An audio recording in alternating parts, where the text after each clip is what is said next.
왠지 모르지만 한 해의 끝이어서 그런가? 뭐 하여튼 여러 가지 이유가 있겠지만 저는 약간 초조합니다. 그리고 좀 쓸쓸하기도 합니다. 뭐 이렇게 얘기하면 식구들이 되게 무색해져서 미안한데, 뭐 식구들과 함께 있을 때 뭐 쓸쓸하고 외롭단 말이 아니라 뭔가 올해는 작년보다 훨씬 더 좀 무겁기도 하고 또 답답하기도 하고, 뭐 지난주에 나쁜 일이 많아서 그렇지 않습니다. 지난주에 저한테는 좋은 일도 참 많았고 되게 기쁜 일도 있었습니다. 근데 그 기쁨과 좋은 일, 그 B인지 R인지 모르겠는데 뭔가 초조하고 쓸쓸함이 여전히 남아있는 게 아마 앞에 벌어졌던 큰 사건들 때문 아닌가. 또 교회에 대한 생각들을 하다 보면 그런 생각이 오는 건 아닌가 하는 생각들을 하게 됩니다. 어떤 애는 한 해를 마무리할 때요 되게 담담할 때도 있습니다. 또 어떤 애는 한 것 하나도 없이 불안할 때도 있거든요. 근데 그것과는 다른 초조함이 있는 그런 연말입니다. 이 연말을 어떻게 보내야 할지 그래서 말씀을 뒤적거리고 또 전에 읽었던 말씀들을 찾아보면서 오늘 본문을 이렇게 정했습니다. 지금보다 더 악화되지 않도록 하려면 어떻게 해야 되는지 하는 말씀의 내용들을 좀 나누려고 합니다. 제가 어렸을 때 저희 집은 쌀집을 했습니다. 어느 날 낮에 갑자기 쌀 주문이 막 들어왔습니다. 갑자기 들어온 주문 때문에 저희 가족들 많은 식구들이 쌀 배달을 나갔습니다. 당시 쌀 배달이라는 게 어깨에 메고 저희 앞에 집들이 시민 아파트였는데 아파트 높으면 5층까지 걸어서 많게는 40km 또는 80km를 이렇게 배달하는 거였거든요. 되게 이상했습니다. 보통 그런 게 없거든요. 평범한 날에 평범한 일상인데 그 낮에 갑자기 주문이 확 들어오고 그래서 모든 가족들이 쌀을 메고 아파트 여기저기를 돌아다니고 돌아온 거죠. 근데 이렇게 배달을 하면서 느낀 거는 되게 이상하다. 그리고 멀리서 사이렌 소리 들리는 것도 들리고요. 그러니까 배달하는 게 힘들어가지고 상황 인식을 잘 못했는데 배달을 마치고 집에 들어와서야 알았습니다. 공습경보라는 게 발동이 됐고 나중에 밝혀졌지만 비행기 한 대가 귀순했다고. 그때서야 쌀 주문의 원인을 알았던 겁니다. 그러니까 전쟁이 일어난다고 생각했고 사람들이 순간 생각해낸 것은 쌀부터 확보해야 된다고. 그러면 제 상식으로는 자기들이 사러 왔어야 될 것 같은데 전화를 한 거죠. 그리고 우리는 누구는 20km, 누구는 40km, 누구는 80km 메고 이 집 저 집을 뛰어다녔던 겁니다. 두 가지를 깨달았습니다. 그 사건을 통해서. 하나는요, 악한 사람은 진짜 항상 악합니다. 또 하나는 착한 사람도 위급할 때는 악한 생각들을 하게 됩니다. 아주 최악은 이거였습니다.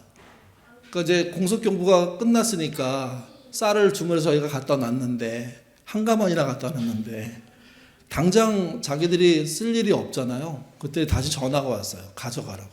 필요 없으니까. 장사를 해야 되는 입장이니까 뭐 대판 싸우지는 못하고요. 가지러 갔죠. 근데 그때 그분들의 얼굴이 여전히 기억납니다. 아주 뻔뻔하게 그러면서 뭐 어쩔 수 없다는 식으로 자기도 뭐 그런 게 아니면 뭐 이럴 리가 있겠냐고 이렇게 변명하면서 다시 그 본인들이 지고 우리 가게로 오는 것도 아니고 우리가 지고 가게 만드는 그 모습. 당연히 그 이후에 그분들하고 우리의 관계는 좋기가 힘들죠. 이게. 위기가 닥치면요 본색이 드러난답니다. 이번 계엄일 때도 본색이 드러난 사람이 있고 본분을 다하는 사람이 있지 않았습니까? 결국 본색이 드러나는 사람들은 이익에 따라 움직이거나 또는 두려워서 그렇게 하게 되는 것이고, 본분에 따라 움직이는 사람들은 자신의 책임이 뭔 줄 알고 한계가 뭔 줄 아는 그런 사람들인 게 드러나죠. 결국 본색이 드러난 사람들은 망신당하게 되고요, 본분을 다한 사람들은 인정받게 됩니다. 위기에 자기 자리를 지키고 책임을 다하는 거 신앙인의 입장에서도 대단히 중요한 겁니다. 왜냐하면 위기 속에 본분을 다하는 신앙인의 신앙은 높은 신앙이기 때문에 그렇습니다. 신앙 안에서 높다 낮다 이걸 평가하지 않아서 그렇지, 하나님 나라에 가서 만약에 그걸로 평가를 한다면 가장 우수한 존재가 될 수 있는 겁니다. 악할수록 그래서 본분을 다해야 되고 책임을 져야 되고 어려울수록 의리를 지켜야 됩니다. 바울은 신자가 악한 세상에서 구원받았으니 받은 구원에 합당해 살라고 이게 권면합니다. 그게 로마서 13장, 12장부터 13장으로 이어지는 말씀입니다. 그 중에 합당한 삶이 뭐냐? 그 부분을 설명하는 게 12장이죠. 그 중에 한 구절만 읽어보겠습니다. 12장 2절입니다. 읽겠습니다. 너희는 이 세대를 본받지 말고 오직 마음을 새롭게 함으로 변화를 받아 하나님의 선하시고 기뻐하시고 온전한 뜻이 무엇인지 분별하도록 하라. 이 세상을 본받지 말고 제대로 된 뜻이 무엇인지 분별해라. 그게 합당한 삶을 살 수 있는 그런 어떤 근거입니다. 근거. 이 세대를 본받지 말라는 것은 이 세상의 세속 문화에 순응하지 말라는 겁니다. 우리가 살아갈 때 세상 속에 살기 때문에 세상의 흐름에 그냥 역행하고 살기는 쉽지 않습니다. 역행해야 될 게 무엇인지 찾지 못한 채 휩쓸려 살면 문제입니다. 그러니까 휩쓸려 살지 않기 위해서 나름 노력하고 몸부림치고 애쓰는 그 수고와 노력, 그거 필요한 거죠. 근데 세속의 흐름이 너무 강력하니까 우리의 노력이 나름 있다고 하더라도 우리가 밀릴 가능성이 참 높습니다. 근데 밀리더라도 절대로 확 동조하고 그 불의를 키워주면서 늘어나는 게 아니라 저항 속에 밀리는 것, 그게 우리가 해야 될 태도라는 겁니다. 그것을 이렇게 표현했습니다. 하나님의 선하시고 기뻐하시고 온전한 뜻이 무엇인지 분별하는 거라고요. 하나님께 시선을 고정하고요. 그분이 표대가 되는 거죠. 그 표대를 잃어버리지 않기 위해서, 놓치지 않기 위해서 밤이나 낮이나 노력하는 것, 이게 신앙이라는 겁니다. 이걸 좀 다른 어려운 말로 표현할 때 로마서는요, 종말의식, 마지막 때 해야 될 행동, 이런 식으로 표현합니다. 이 마지막 때 행동 속에 뭐가 들어있냐면 기독교만의 독특함이 들어있습니다. 같이 한번 그 마지막 때에 나타나는 성구 한 두 구절 먼저 보고 말씀을 나누죠. 하나는 요한일서 2장입니다. 28절 같이 읽겠습니다. 자녀들아 이제 그 안에서 거하라. 이는 주께서 나타나신 바 되며 그가 강림하실 때에 우리로 담대함을 얻어 그 앞에서 부끄럽지 않게. 그분 안에 거하는 것은 그분이 강림하실 때 우리를 부끄럽지 않게 한다고 얘기합니다. 근데 그것을 하려면 뭐가 필요하냐? 담대함이 필요하답니다. 담대함이. 이렇게만 읽으면 거창한 무슨 행동을 해야 될 것 같습니다. 거창한 뭔가를 이루어야 될 것 같죠.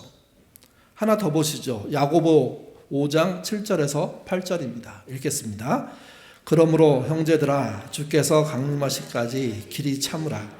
보라 농부가 땅에서 나는 귀한 열매를 바라고 길이 참아 이른 비와 늦은 비를 기다리나니 너희도 길이 참고 마음에 굳건하게 하라. 주의 강림이 가까우니라. 여기서도 주의 강림이 가까우게 오고 있는데 뭐라고 얘기하냐면 길이 참으라고 얘기합니다. 농부가 씨를 심어놓고 열매가 맺히는 걸 기다리는 것처럼, 늦은 비와 이른 비를 기다리는 것처럼. 근데 그 기다림을 뭐라고 표현했냐면 마음을 굳건하게 하면서 기다리라고 얘기합니다. 요한일서 2장과 야고보서 5장은 저자도 다르고 시기도 다름에도 불구하고 하나님이 다시 오시는 이 사건에 대한 준비를 비슷한 내용으로 설명하고 있습니다. 마음을 굳건히 하고 부끄럽지 않도록 주의 강림을 맞이할 수 있는 만큼 본인이 해내라는 거죠. 그 안에 거하려고 애쓰라는 겁니다. 문제는 이겁니다. 이렇게 애쓰는 게 뭘 말할까요? 종말을 얘기하는 이단이나 사이비들은 그 교인들, 추종자들에게 재산의 헌납을 요구한답니다. 지속적으로. 왜? 쓸모없는데 왜 갖고 있냐? 믿음의 표현으로 내라. 그러면 의미 있게 쓰겠다. 가치 있게 쓰겠다. 심지어 하나님 나라를 이루는 데 쓰겠다. 사람들이 자기 재산을 포기하려고 하면 뚜렷한 이유가 있어야 되거든요. 웬만한 이유로 안 됩니다. 교회 안에서도 건축을 위해서 자기의 집을 팔아서 바친 분들이 계시지 않습니까? 그런 분들도 쉽게 휙 하는 거 아닙니다. 그걸 결정하기까지 오랜 시간이 걸리고 기도하고 걱정하고 또 가족들하고 상의하면 반대도 있고 이런 나름의 어려움들을 겪어 나가서 결국은 그거를 바치게 되는 거죠. 그러니까 종말을 준비하려면 그 정도 준비돼야 되지 않을까요? 마지막인데 이제 떠나는데 이 땅엔 내 집이 없는데 천국에 내 집이 있는데 이거 다 불타서 없어질 건데 그렇다면 의미 있게 쓰도록 뭔가 거창한 행동, 거룩한 행동, 거대한 행동 이걸 할 것처럼 생각할 수밖에 없습니다. 그런 요구가 오면 그게 합당한 어떤 지시처럼 들릴 수밖에 없습니다. 문제는 이겁니다. 과연 그러겠느냐는 겁니다. 과연 그렇다면 그렇게 해야죠, 우리도. 성경은 과연 그런 요구를 하느냐는 거죠. 도대체 우리의 마지막 때 종말의 그 시간에 기독교인들은 다른 사람들과 다르게 뭘 해야 하느냐? 뭐가 하나님이 이 어려운 시기를 견딜 수 있게 하는, 굳건하게 하는, 그분 안에 거하게 한다는 증거가 되느냐? 이거 여러분 명확하게 하셔야 됩니다. 오늘 본문 11절 같이 읽어보겠습니다.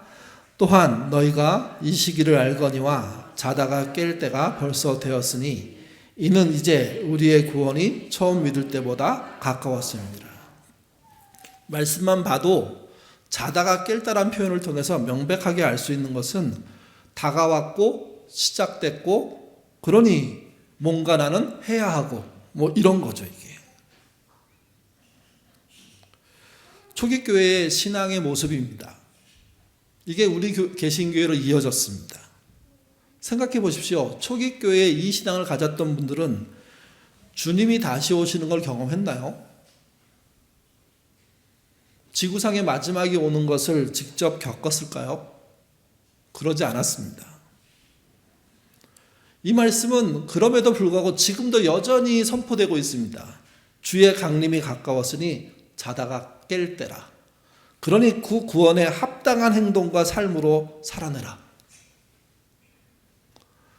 이미 올해 2000년부터 있었던 말씀이 당시 사람들은 믿었는데 근데 이루어지지 않았고 2000년 동안 계속 이어집니다. 그래서 신앙인들 안에서는요, 신앙을 잘 갖고 있다가도 마지막 준비라는 내용 속에 이 본문을 만나면 이 본문이 원하는 대로 가기보다는요, 자기들이 생각한 상상으로 채웁니다. 특별히 자기들의 설교자들, 자기들의 어떤 리더십이 요구하는 어떤 헌신의 표준대로 쫓아가려고 노력합니다. 근데 그것이 과연 옳으냐 하는 겁니다. 당시 초기 교회로 치면 오늘 말씀은 실패한 말씀이 아닙니까? 근데 이 말씀이 지금도 이어지고 있습니다. 그리고 지금도 개신교인들은 이 말씀을 믿습니다. 2000년 전이나 지금이나 여전히 마지막 시대에 살아가야 될 삶의 내용들에 대해서 교훈받습니다. 그 교훈이 무엇인지를 생각해 봐야 되는 겁니다. 그러면 신앙이 뭘 하는 것인지가 좀 더 명확해집니다. 우리는 마지막 때 어떻게 살아야 될까요? 12절입니다. 같이 읽겠습니다. 밤이 깊고 낮이 가까웠으니 그러므로 우리가 어둠의 일을 벗고 빛의 갑옷을 입자. 어둠의 일을 벗고 빛의 갑옷을 입어야 되니까 뭔가 특별한 행동을 해야 될 것 같지 않습니까? 뭘 해야 될까요? 그분이 오실 때까지 금식할까요? 그분이 오실 때까지 매일 금식은 못하니까 한 끼라도 금식할까요? 그분이 올 때까지 새벽을 깨울까요? 뭘 할까요? 12절에는요, 대립되는 표현이 두 번 나옵니다. 밤과 낮입니다. 또 하나는 어두움과 빛입니다. 정반대의 이야기입니다. 그러니까 밤에 옷이 있고 낮에 옷이 있다는 거죠. 어두움의 옷이 있고 빛의 옷이 있다는 거죠. 무엇이 낮의 옷일까요? 13절, 14절입니다. 아주 짧게 대답하는데 저는 우리가 이 말씀을 기억할 필요가 있다고 생각합니다. 같이 읽어보시죠.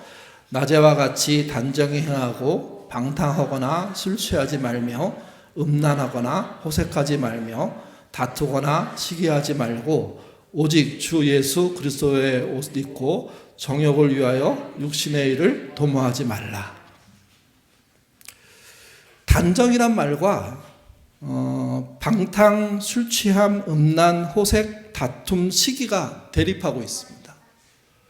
단정이란 말이 딱 하나고 나머지 6개의 부정적인 죄에 관련된 말들이 대립하고 있는 모습을 기억하셔야 됩니다. 죄는 다양하게 분화해서 아주 많은 가지를 뻗어나가듯이 뻗어나가고 있지만 신앙이란 것은 단정 하나로 표현할 수 있다는 겁니다. 단정이란 뜻이 이렇게 말쑥하게 차려입은 옷을 얘기하기도 하지만 사실은요, 품이 있다는 뜻입니다. 또 이치에 맞다는 뜻입니다.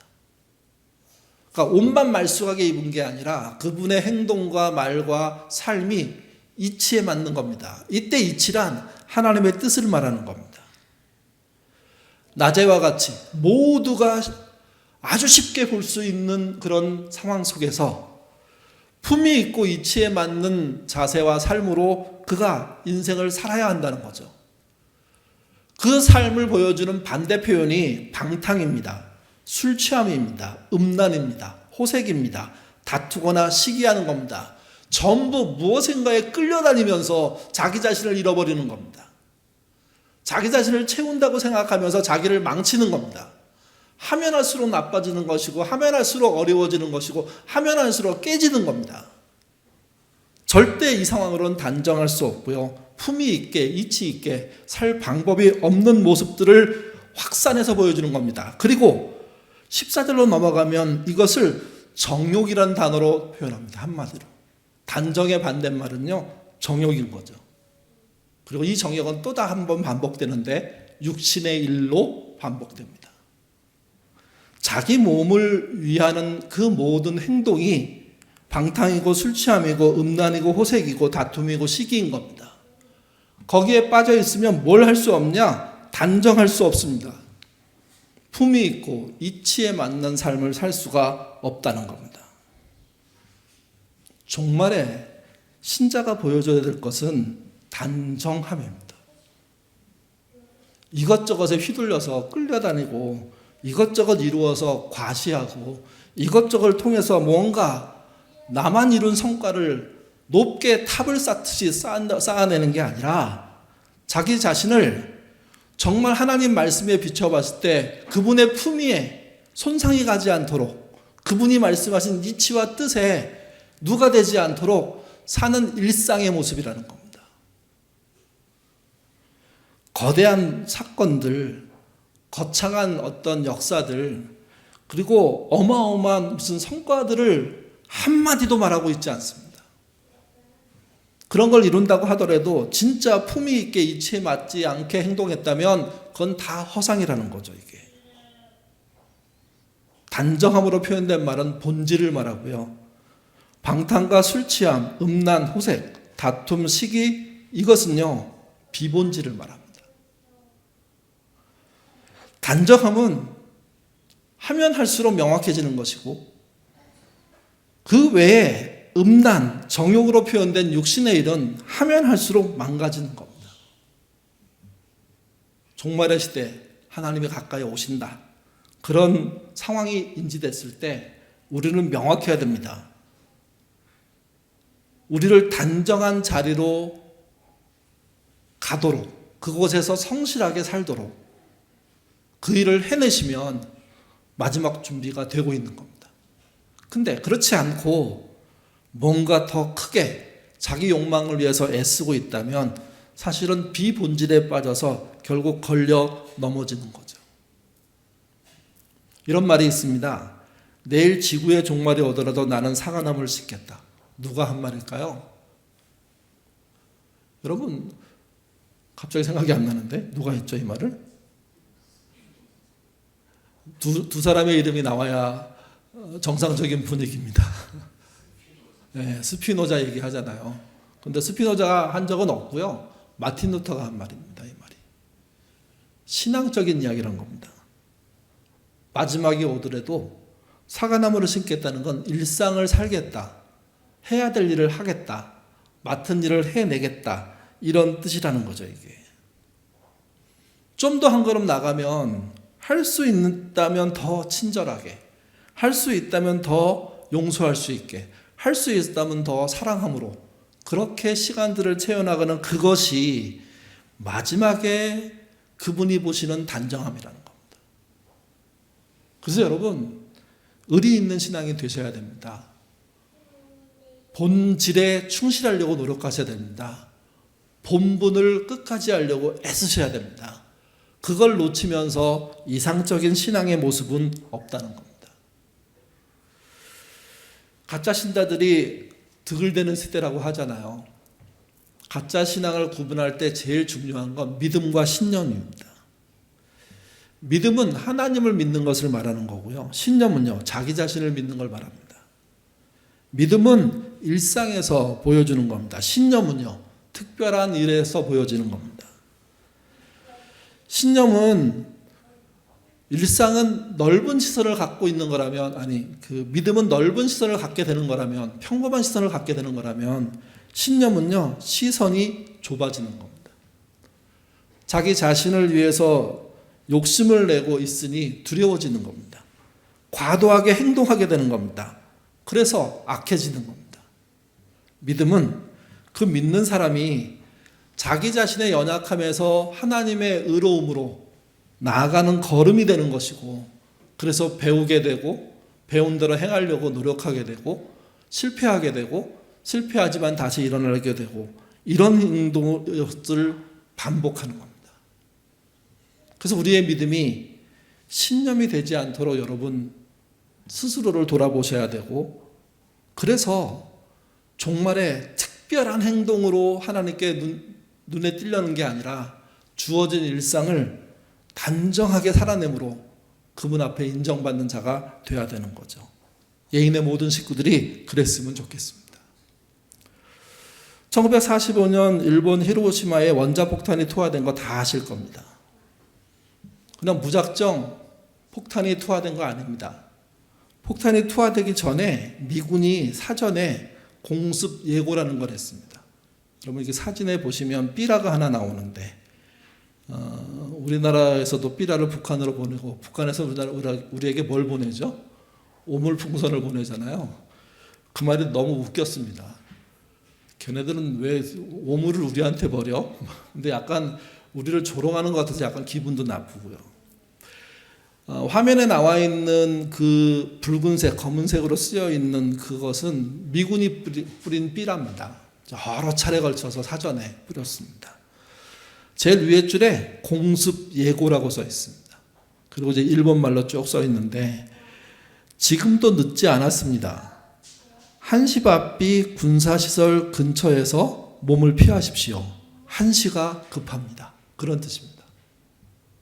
그러니까 우리는 미군이 기습적으로 아무도 모르게 쳐들어와서 폭탄을 떨어뜨리고 빠져나간 것처럼 생각하고 있는데, 아니요. 며칠 전부터 비행기를 투입해서 히로시마 전역에, 그 주변 더 넓은 지역에 계속해서 삐라를 뿌린 겁니다.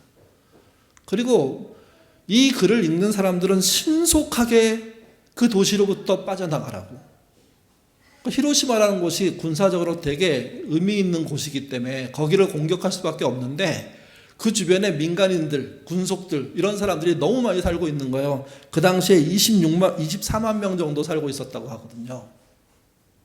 근데 사람들이 안 믿었답니다. 왜 안 믿었을까요?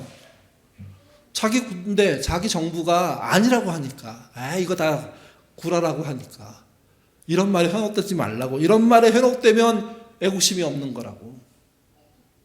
그러니 그 말 믿고 하늘에서 떨어지는 삐라의 내용을 무시한 채 그냥 설마 하면서 기다리다가 어느 날 1945년 8월 6일 날 0시에 원자폭탄이 떨어져서 지구상에 한 번도 떨어져서 뭔가 피해를 입혀본 적이 없는 어마어마한 폭탄에 무려 14만 명이 그 자리에서 즉사하고 그 이후에 지금까지도 원폭의 피해로 고통받는 사람들이 있는 그런 땅이 되고 만 거죠. 경고로 받아들이지 않은 겁니다. 경고가 있었는데 현실의 어떤 유혹들이, 현실을 인도하는 자들의 잘못된 정보들이 그들을 그 무시무시한 폭탄 아래 살도록 해버린 겁니다. 그러니까 14만 명은 어떤 고통인지도 모르고 죽은 거죠. 나머지 10만 명은요, 진짜 끔찍한 고통을 견디면서 이후의 후유증 속에 살아갈 수밖에 없었던 겁니다. 인생의 가장 무서운 병은요, 불감증이랍니다. 느끼지 못하고 받아들이지 않고 경고인데 경고 자체를 생각하지 않는 겁니다. 예수님의 강림은 신자에게는 정말 기쁜 일이지만 불신자에게는 정말 험악한 일이 될 수 있다, 이런 얘기가 있지 않습니까? 그런 이야기를 들을 때 신자든 불신자든 그것에 대해서 민감하게 그것이 무엇인가 알아봐야 되는데 신자조차도 거기에 대해서 알아보지 못합니다. 심판이 있었을 때 사람들의 상황을 보여주는 이야기가 성경에 두 군데 나오는데요. 하나는 노아의 홍수 때입니다. 또 소돔이 유황불로 심판받을 때입니다.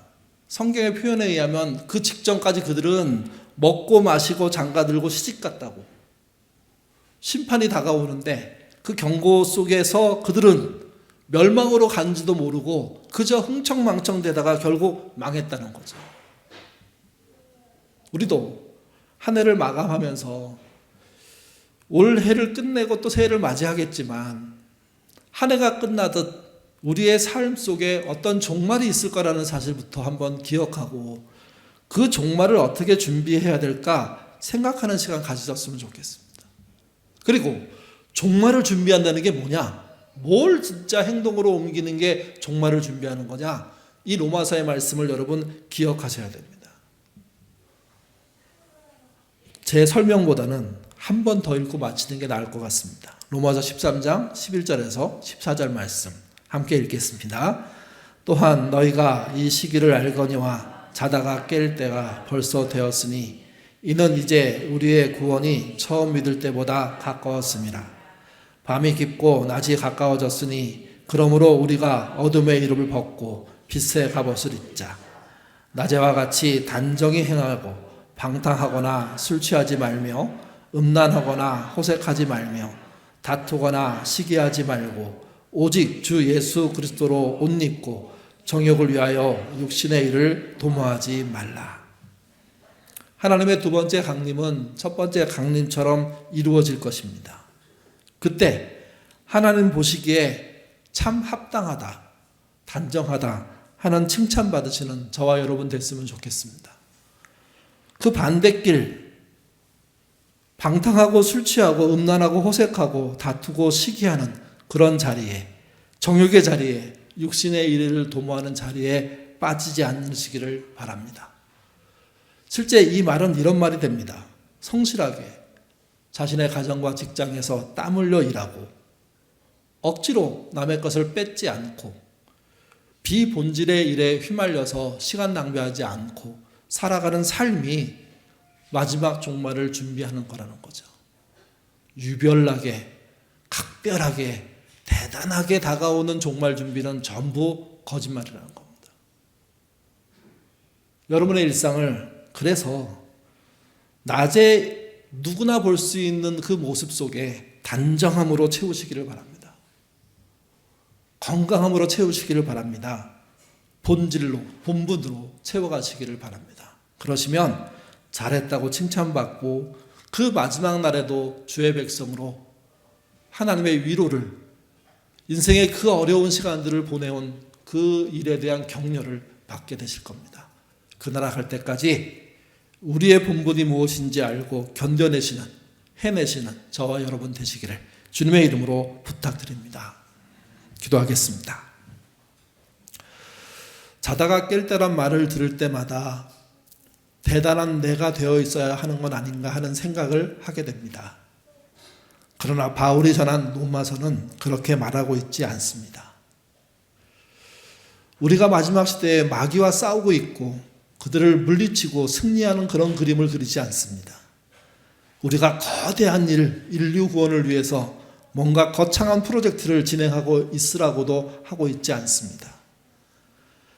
남들보다 앞서 나가고 더 크게 성장하고 더 많은 사람들이 모이는 교회가 되고, 이것도 전혀 그 마지막 때의 목록에 들어있지 않습니다.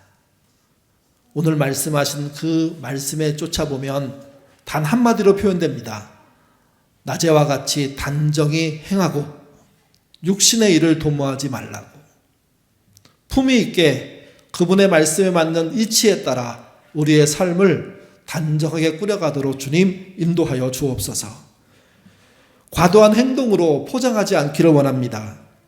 과도한 행동 때문에 우리의 시야가 좁아지지 않기를 원합니다. 악해지지 않기를 원합니다. 더 순수할 수 있으면 순수해지고 착할 수 있으면 착해지고, 그럼에도 불구하고 단단하면서도 사람들을 사랑하고 용서하고 수용할 수 있는 넓은 마음의 소유자 되도록 주님 인도하여 주옵소서. 특별히 거창한 일에 현혹되지 않기를 원합니다. 거대한 역사에 휘말리지 않기를 원합니다. 본분을 다하고 본질에 가까운 삶 사는 예인의 식구들 되도록 도와주시옵소서.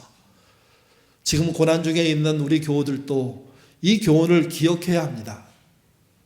대단한 역전을 꿈꾸기보다 성실하게 조금씩 나아가는 삶이 결국은 나를 그분 앞에 강건하게 세우게 되게 된다는 사실을, 정말 우리가 단정한 자로 그분의 신부로 준비되게 된다는 사실을 잊지 않는 우리 모두 되도록 인도하여 주옵소서. 이 땅을 위해서도 기도합니다. 무너진 것 차근차근 다시 세우게 도와주시옵소서. 한 방의 변화가 아니라 국민 모두가 십시일반의 정신으로 자기의 삶들을 함께 엮어내면서 실제 이 어려움을 다시 회복해 나가는, 그래서 다시 무너지지 않는 견고함을 만드는 그런 대한민국 되도록 도와주시옵소서. 감사하며 예수님 이름으로 기도드립니다. 아멘.